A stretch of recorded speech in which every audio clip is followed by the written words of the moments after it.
Bé, en aquest vídeo veurem com funciona l'opció de creació d'articles de l'Arson. A partir de la pantalla de límits o de qualsevol pantalla, hem de fer clic en el menú lateral dins del bloc Crear, on diu Article. En aquesta pàgina el que veurem és el llistat de tots aquells articles que hem anat creant.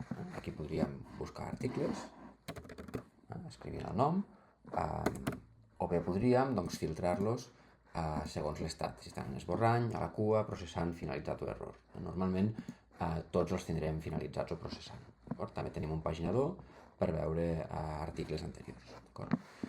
Cadascun d'aquests elements veiem el nom de la tasca, veiem la font a partir de la qual s'ha creat l'article, l'estat en el que està, en quina data i a quina hora s'ha creat, i podem editar la tasca i descarregar el resultat. Això ens descarregarà un document de Word. Si volem crear un article, només hem de fer clic en aquest botó que diu Nou article, i aquí el que fa el sistema és demanar-nos a partir de quina opció, a partir de quin contingut volem començar a crear l'article. El podem crear a partir d'una URL, d'una adreça de qualsevol pàgina web, a partir d'un fitxer d'àudio o d'un fitxer de vídeo que carreguem al sistema. Per exemple, imaginem que tenim una gravació d'una entrevista o tenim una gravació d'una taula rodona o d'un programa. A partir d'un document que vulguem pujar, un arxiu de text, un document de Word, un Excel, un PowerPoint. A partir d'alguna imatge, un JPG, un PNG o un WebP, aquesta part, per exemple, és útil si volem que el sistema ens faci un article, per exemple, explicant una infografia. A partir d'una adreça de YouTube, simplement copiant i enganxant una adreça de YouTube. A partir d'una transcripció que hem creat amb el propi sistema, si voleu veure com funcionen les transcripcions podeu veure el vídeo que en parla. A partir d'una idea, també sabeu que hi ha una opció a l'Arson per generar idees, també hi ha un vídeo que parla sobre com crear idees. A partir d'un text que puguem copiar i enganxar, imagineu que hem pres notes en una reunió i simplement copiem i enganxem el text, o a partir d'un altre article que haguem treballat. Per exemple, podem crear-ne una a partir d'una URL. Jo el que faré ara, per exemple, és navegar a Via Empresa, buscaré un article, per exemple, quins són els museus més visitats de Catalunya. Aquí tenim aquest text en llarg, i el que faré serà copiar aquesta URL, me n'aniré a l'Arson, li diré que vull crear l'article a partir d'una URL, faré següent, i en aquest cas el sistema el que em demanarà és quina és la URL. Per descomptat, si hagués demanat que el voldria crear a partir d'un vídeo, em deixaria pujar el vídeo, una imatge em deixaria pujar la imatge, és a dir, que aquest pas canviarà en funció de quin origen d'article i quin origen de contingut li haguem demanat. Jo aquí el que faré és enganxar aquesta URL de Via Empresa. En el següent pas, el que fa el sistema és demanar-nos quin tipus de contingut volem crear. Aquí hi ha una sèrie de continguts predefinits, continguts del sistema.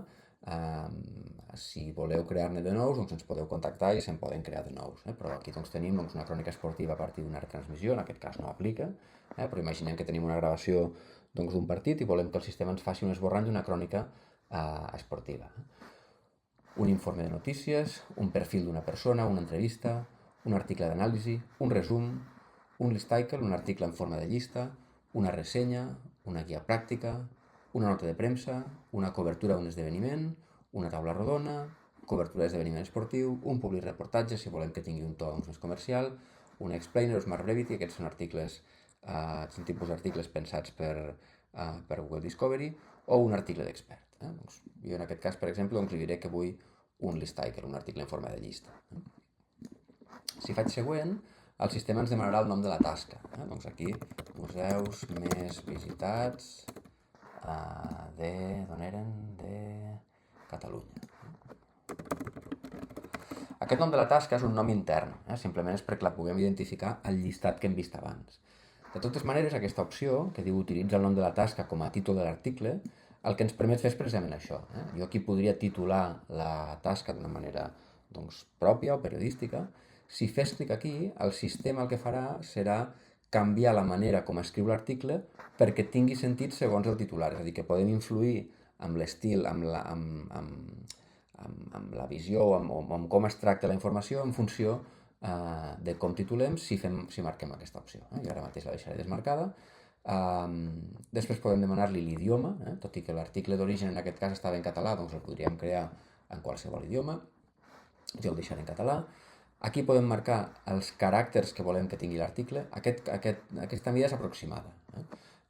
Penseu que Larson no s'inventa informació, no extreu informació de fora de l'article, per tant, doncs, si li donem un article molt curt i li diem que ens faci 10.000 caràcters, doncs no serà capaç de fer-ho.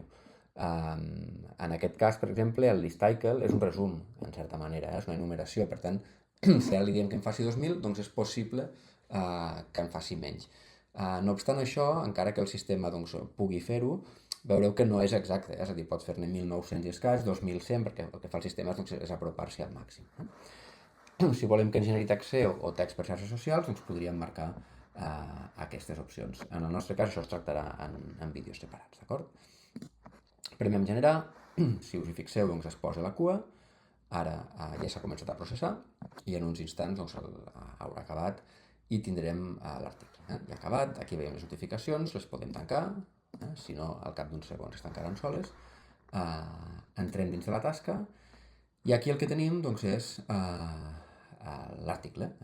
Doncs aquí tenim una enumeració de cadascun dels museus, el Museu Picasso, el Ciència Cosmocaixa, etc., amb un resum del que s'explicava l'article. Com us deia, si us hi fixeu, 1.577 caràcters, és a dir, no ha arribat als 2.000, però s'hi ha apropat al màxim. A partir d'aquí també el que podem fer, si volem, és o copiar el text i ens l'enduem al nostre sistema, o podem descarregar l'article i doncs, a partir d'aquí el podríem obrir doncs, en un Word i doncs, treballar-lo a partir d'aquí. D'acord? La pestanya de resum és una pestanya interna que simplement doncs, ens diu una mica doncs, quines eren les tasques, quines eren els paràmetres que li hem demanat al sistema i en quines dates i en quines hores s'ha creat.